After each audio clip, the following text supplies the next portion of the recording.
Quel est l'état des lieux de l'agriculture en République démocratique du Congo, 60 ans après sa souveraineté nationale et internationale? Mesdames et messieurs, bienvenue une fois de plus dans cette émission que vous aimez beaucoup. C'est l'émission Écoutons l'agronome, l'émission qui permet à faire rayonner encore les secteurs de l'agriculture en République démocratique du Congo, produite comme invité principal, Monsieur Isaac Issoumou. Il est le président national de l'association des ingénieurs agronomes et c'est avec lui que nous allons nous entretenir encore ce soir, mesdames et messieurs. Bienvenue une fois de plus. Monsieur Isaac Issoumou, bonjour. Bonjour. Vous allez très bien? Très bien, par la grâce de Dieu. Voilà, nous nous retrouvons une fois de plus dans le cadre toujours de notre émission Écoutons l'agronome. La fois passée, on était en train d'analyser qui est un ingénieur agronome. Et ce qui m'a un peu laissé dans ma soif, c'est que vous avez dit que jusque-là, les ingénieurs agronomes n'ont pas encore l'ordre national des ingénieurs agronomes. Peut-on dire alors, à partir de ça déjà, que c'est ce qui freine les rayonnements du secteur de l'agriculture en République démocratique du Congo? Je pense, merci de nous accorder encore cette opportunité pour se présenter dans cette émission. Merci pour toutes choses. Je pense que ce n'est pas seulement ça la seule raison. Hein, les rayonnements de l'ingénieur agronome, ça va aussi de la place qu'on donne à l'agriculture dans la nation, puisque c'est à travers l'agriculture qu'on peut vivre l'expression de la profession des agronomes, mais si pour ne pas dire des ingénieurs agronomes. L'ordre des ingénieurs agronomes, effectivement, c'est un cadre légal qui peut permettre l'exercice de la profession. Je peux dire qu'en partie, ça influence, mais ce n'est plus loin, je pense, avec tous les contacts qu'on a eus, avec les confrères qui sont au Parlement, les ingénieurs agronomes du Parlement, et puis avec tous ceux qui sont à la présidence, dans les institutions publiques et autres, et surtout ceux de l'administration publique. Le document est fin prêt, puisque nous avons travaillé d'arrache-pied avec les experts au sein du cabinet du ministre de l'Agriculture et du secrétariat général de l'Agriculture, aussi avec le conseiller juridique principal à la primature, ainsi que le conseiller principal en charge de l'agriculture, que je profite de l'occasion pour féliciter, pour remercier toute l'équipe qui nous ont permis à élaborer ces textes. Donc, à ce niveau ici, les textes qui étaient une proposition de loi, ça doit se trouver, si pas au cabinet du Premier ministre, mais déjà au bureau de Madame la Présidente de l'Assemblée générale. L'Assemblée nationale, vous voulez dire? L'Assemblée nationale, ok, Merci merci. beaucoup, Monsieur Isaac Issoumou, pour ces petites explications. Alors, je voudrais ici recadrer notre sujet ou notre thématique de ce jour. Nous voulons parler de l'état des lieux de l'agriculture 60 ans après l'indépendance de la République démocratique du Congo. Mais permettez que nous soyons un peu bilingues aujourd'hui. Selon les téléspectateurs qui nous ont suivis la fois passée, ils ont dit l'émission est tellement bonne, mais il faut que nous soyons un peu bilingues pour permettre à toute la population d'avoir l'information. Donc je sais que vous accordez cela quand même. Merci, merci. En tant que Kinois, le barapé lingala. Oui, évidemment. Hein, et puis Tobotamina Kisasa, Tokoli, bien que Togono autant à l'intérieur. Je pense linga leza monoko to koli nango to mesani na sepeli na ganisi to koloba pe na lingala to meka pona public nyonso yo kabiso. Merci beaucoup, Monsieur Isaac Issoumou. On a célébré l'indépendance, la commémoration, sinon l'anniversaire de l'indépendance de la République démocratique du Congo, il y a déjà 7 jours. Alors, Monsieur Isaac Issoumou, 60 ans de l'indépendance, est-ce que cela correspond à 60 ans de l'autosuffisance alimentaire en République démocratique du Congo? A priori, je pense qu'on n'a pas atteint l'autosuffisance alimentaire. Au cours de l'émission, on va essayer un peu parler statistiques, on aura quelques chiffres. Mais ce qui est aussi réel, en 30 ou 40 minutes, nous ne saurons pas faire un état des lieux du secteur agricole. Mais au moins, on essaya un peu de parler sur les grandes lignes de ce qui s'est passé pendant les 60 ans de l'agression. On va essayer. Ndengo lobi toloba un peu na minokonyo na lokota lingala tokoloba boye. Ya solo tokomi na 60 ans na biso tozui lipanda. Mais pour na koloba o etali lipanda na libumu na kanisi na tozui yango te toza musika. Ba Congolais jusque là lipanda ya libumu na tozui te tozo dépendre kaka nano na bato. Biso moko na tokomi ko produire te. Ndeko na ngai ya solo toloba soko tali kaka loso tokene musika te. Tokene ba loso mingi tozolia siko. Okutani basaki ya loso bakoma made in China, made in Thailand, donc loso basai na Chine, loso basai na Thaïlande, loso basai na Vietnam, yango biso tozolia. Donc là dans ce sens là il y a pas l'indépendance. Il y a na kota kolia. Kota kolia indépendance, c'est pour biloko na biso ebele ezo uta na mboka bapa. Eloko lisusu ya soni mingi na nkisi na lobaka yango mingi. Biloko na biso musu akolia ezo uta na ba pays voisins. Ta lokola masangu ezo uta na Zambie. Ezo uta pe na Zambie teke d'une façon tokenarati ko supplier Zambie ko bondela. Il y a cela 2 ans. Bandeko ba agronome bazaki na kati ya délégation bakena na Zambie ko bondela gouvernement zambien pour na teke la biso masangu. Monsieur l'ingénieur agronome, monsieur le président, c'est là où même il y a le nez de notre réflexion de ce jour.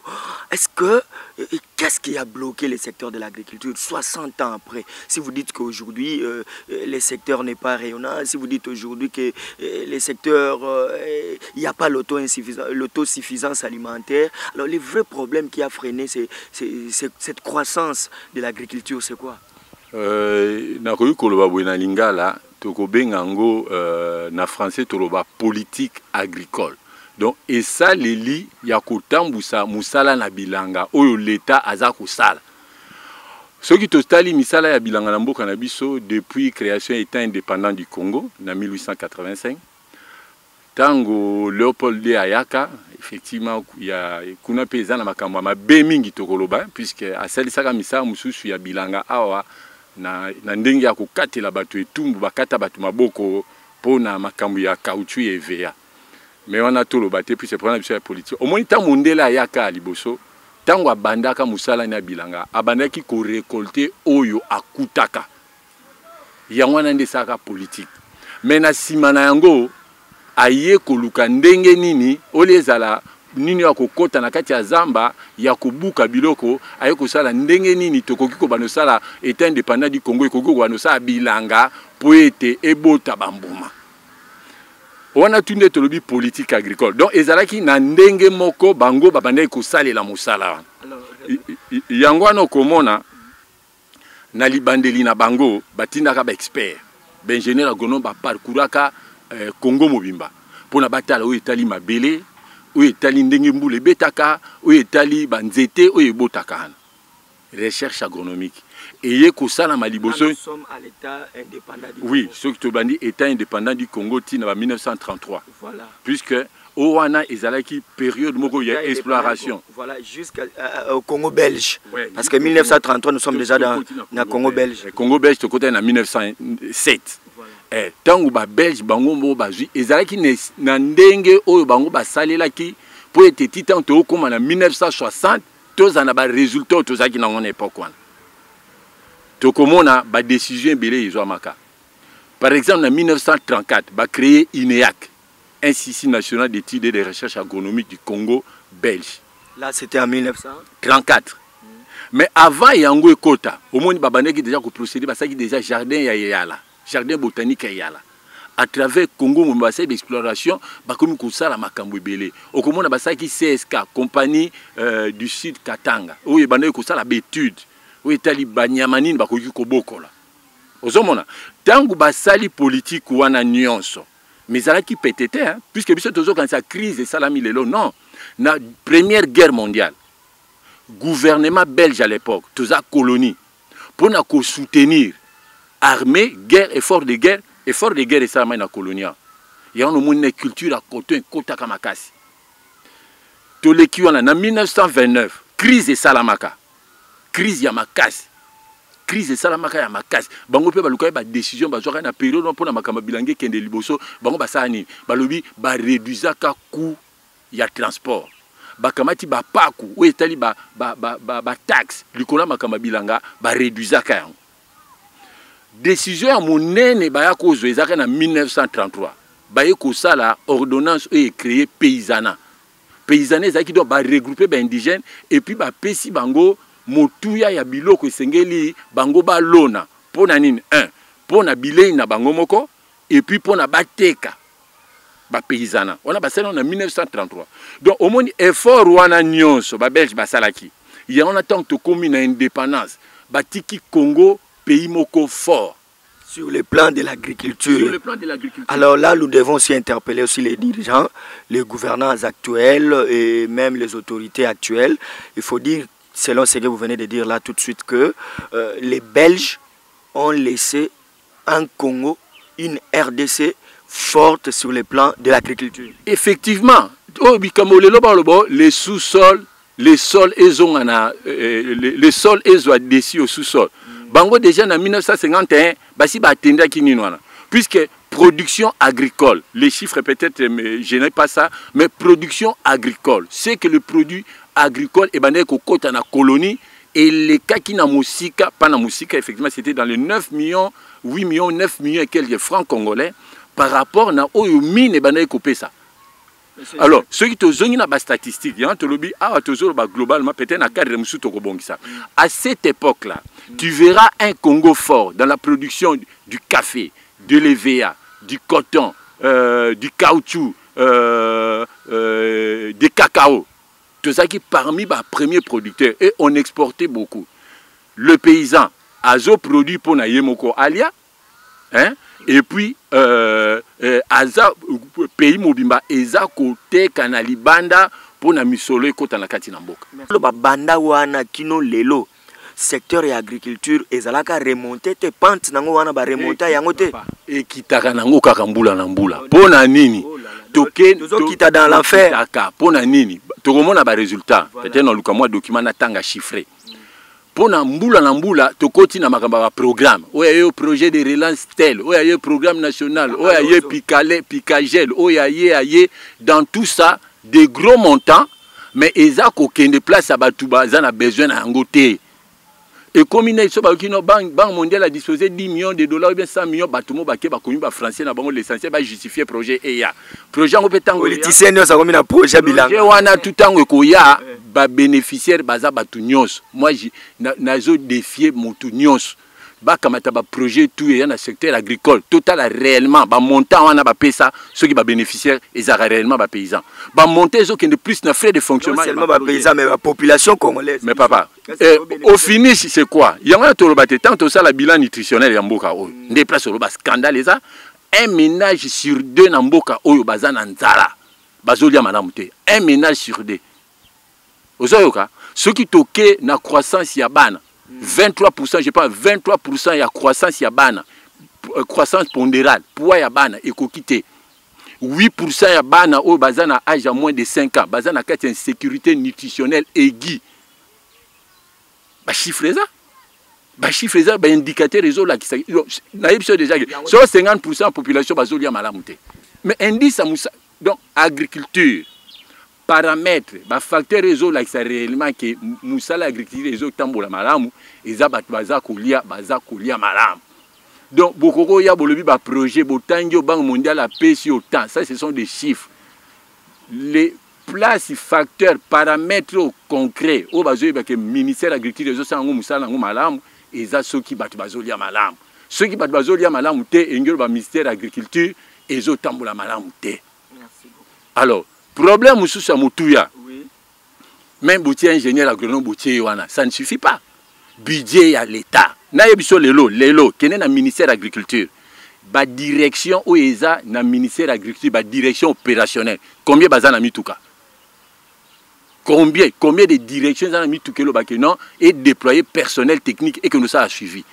Kene kuna? Ce qui est grave, bazo pesa mbongo na ministère agriculture. Kende ba directeur ba bimisaka ba mbongo na bango moko pona ba somba ba papier, pona ba imprimer ba sala ba rapport. Comment ça? Ministère de l'État, papa, national aussi. Papa, soko ke na ba ministère. Tout le monde a makambo, nous sommes quand même des cadres du ministère. Comment ngai mbongo l'état so futange kokate na bano soma encre na tiana ordinateur na somba papier muta konotika rapport na cabinet ministre azana mutukate akokena makolo. Donc to lobake monsieur Isaac Soumon to conclure un peu na page wana que jusque là mutu pa bomi agriculture ya Congo ça l'état yemoko. Oui, papa, oyebi l'état a personne morale. Oui, c'est ça. Alors to kene na l'état te puisque l'état désigne un animateur. Donc, l'ikamo a responsabilité l'État est un nini moko abstrait. C'est-à-dire, il y a un autre monde à Rassima. Alors, le vrai problème, c'est quoi? Nani a bomi agriculture. Et ça, animateur, il y a un secteur, il y a l'État. Tant que vous avez un budget, vous votez budget. Bah, ici, ingénieur agronome, Mikande Sabiso Tokoma, ça fait 4 ans, 2 ans, bino commis, bah, vous foutez un bon côté. Ce qui est grave, Bissona, bah, médecin. Je ne suis pas contre les médecins, je les encourage puisque c'est soigner Bisso. Bissona ba médecin toza na barème moko depuis 94, il y a prime spécifique. Mais comment le gouvernement a priorisé kaka ba médecin? Et dernièrement na moni ministre de la santé publique et puis leadership est toujours ba secteur agricole. Ministre de la santé publique na loi là-bas, azolo ba likambo ya mécanisation ya ba médecin à province à loi là-bas, a lobby ouvertement. Mais bissona ministère de l'agriculture ba lobby la bisote. To comment Mikanda, on ne parle pas de ça. Comment boutique ingénieur agronome dans la province 5 ans bozo foutete. Beaucoup ça Moussa, plus Moussa bilangeza dans la province. Est-ce que monsieur Isaac, est-ce que agriculture yango moko ezapela na importance makashi na kati ya société parce que vous êtes un ingénieur agronome et il faut nous faire nous faire savoir, il faut nous montrer à la population congolaise c'est quoi l'importance de l'agriculture parce que bazo pesa bino mbongo te pour peut-être bazo mona bango importance nangote. Papa, il y a toujours il y a certaines mentalités même au monde que agriculture ba pesa ngo importance c'est mentalité à battre. Combien de fois na balabala, combien de fois balabala ah muto tika ya ko sa musa bilanga. On dirait Moussala Bilanga, et ça, Moussala Moko est incompétent. Moussala Zangatina. Et Moussala Zangatina, vous valoriser en autant. Donc, Tina Nango et Zanini, yo pesa biso Tina Nango. Papa, ngana lobit. Soki yo liete, ozana nzala. Tina no ezanina Moko. Là, t'as ba cravate te, ou kene bureau te. Oyebi ba corruption mususu soko tali, fondement nango ezanzala. Ezanzala na mabota. Yo bimi yo moko député, ça soko na village mo nourrir. Yo bimi yo moko ministre ba régler problème yanzala o pona ko régler problème yanzala un de tolobi les secteurs l'acteur principal est à paysan ba accompagnateur ne ba expert ne ba ingénieur agronome ba médecin vétérinaire tokei mbongo ya l'état bo bimisa mbongo 4% na botiaka ebimaka 4% te ba direction na ministère de l'agriculture ba na papier te bazana mitukate ba directeur ba koma ko sala ba agent nyonso ba koma sala makamu ko investir na bambongo na bango moko c'est pas normal pour un état ngi ko relever défi agriculture. Alors autre chose aussi yanga ni na beta c'était makamu musu na l'état moi je respecte notre ministre mais quelque part on a été dessus na top Congo ministre à l'équipe journaliste a tout ni question sur Bukanga Lonzo. Journaliste a tourné 150 millions. Ministre Ema Lobi, Batona Babenga qui est 250 millions et bima. Et Kenda Wapi. 250 millions de dollars et Kenda Wapi. Nous devons apprendre à corriger les erreurs. Alors, tant on a entoyé bité à Boukangalonzo, nous ne sommes contre aucune institution. Mais toujours le cas qui m'a terminé de madame. Kaka Boukangalonzo, on a un projet de relance DP, Batier, c'est pas normal. C'est pas normal. Alors il faut que l'argent va affecter Yango Wapi selon vous. Papa, production est dans ma boca paysan, mbongo ya makase qui n'a pas paysan. Encourager les autres secteurs, c'est-à-dire entrepreneurs agricoles. Nous avons un exemple. Il y a des entreprises agricoles dans ce pays. La société qui appelle Z, comment ils même obligés, TK pour nani, taxe. Yo mo za société agricole ou entretenir la route yo. Il faut ça l'école pour na bana na yo batanga yo moko charge wana to yosani. Lelo mafuta ambi les autres à Malaisie. Les autres comme moins cher que autres connus dans Mboka Congo. Alors monsieur Isaac, tu parcourir un peu moins à l'époque rapidement. Tu parcourir moins à l'époque. D'abord sur le plan il y a production. Surtout en 1960 ou même avant 1960. Quels sont les produits où ils allaient qui ma cache na katambo cannabis ou les loto perda production nango? Toko banana nous à l'interne. Tu banana qui colia ou tu banana qui produit. Donc l'eau son abisso, tozo produit tozo lia. Voilà. Hein? nguba madesu na biso tozo produit tozolia. Fufu na biso eposera problème te. Masangu na biso tozo produit tozolia. Ba café. Café, ezaki on a to benga ba produit d'exportation, bien que to consommation. Café, cacao, caoutchouc, que dirais-je, misusu wana ba ou HP huile de palme. Ngana pesa ka exemple mon na 1978. Bana ba koli na Kinshasa ba fa na Kinshasa ba yebi to sombaka ba bus à choc Leyland et utaka na Inde. Une partie ya mbongo ezaki kokende na ba tonne ya huile de palme to pesaka na Inde. Au lieu de $1 équivalent à huile de palme. Est-ce que l'autre gros somba? Tu as parmi les producteurs de à huile de palme. Ma fou, ils ont un producteur te, ba semence ndika, ezo uta ineyak, inera yangambi, ezo ke na Brésil. Donc ba ndika ya awa, ba ke koko na ngo na Brésil pour ne pas sa bambila et ke na ba Malaisie.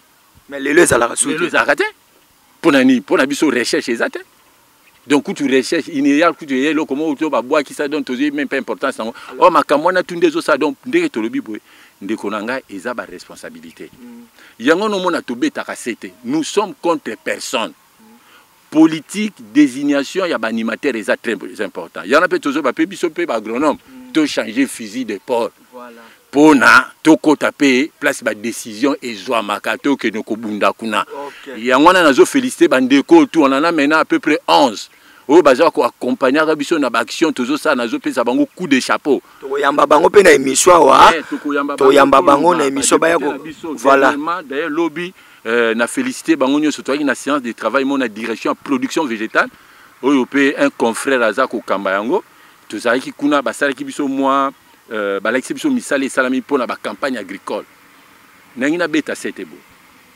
Jusqu'ici, bilanga, tu as 2 saisons. Saison A na saison B. Donc mon kondiamboka a kokokisa 2 ans.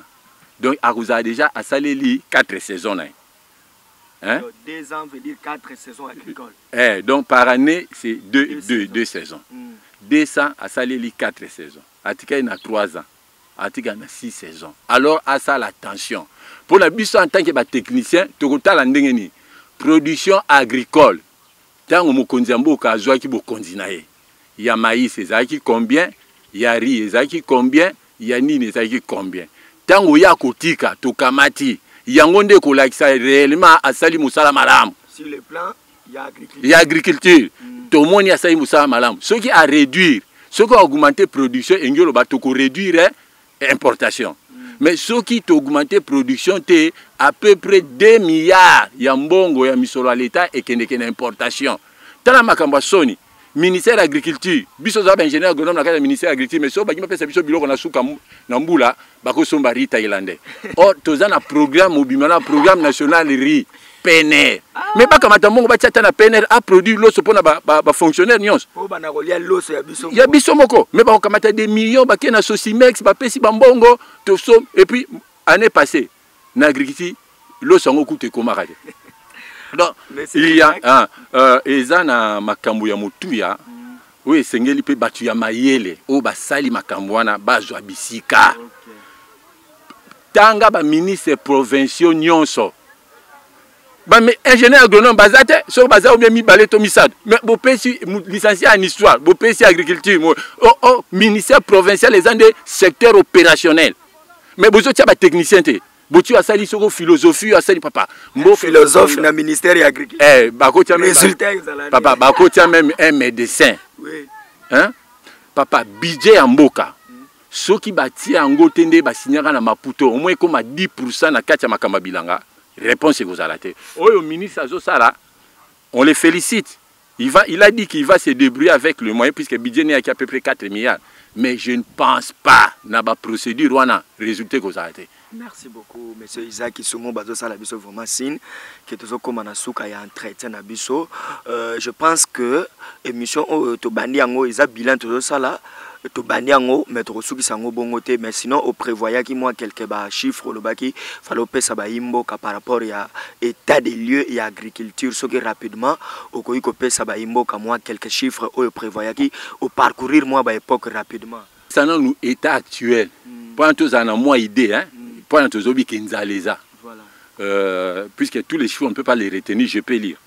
Pour le moment, production, la campagne en boulot et production, il y a des céréales. Si tu as des céréales, il y a des masangu, des loso, des sorgho, production, tout ça, qui, la saison campagne passée, il y a 2 760 994 tonnes. Or, besoin, il y a 14 526 132 tonnes. Donc, à peu près, tu produis 2 millions. Donc, tu as un déficit, à peu près, il y a 11 millions. Vous avez un paramètre. On est suffisamment. Ce qui totali to bengi légumineuses. Légumineuses anet madesu nguba biloko epesaka protéine mingi na cité ka ba mbwengi ba niebe wana tu soja to bengi légumineuses. Production na biso ezaki 718 425 tonnes na campagne passée. Mais besoin il y a 4 428 518 tonnes. Donc tout ça a déficit, il y a moins 3 502 000 tonnes 218 kg.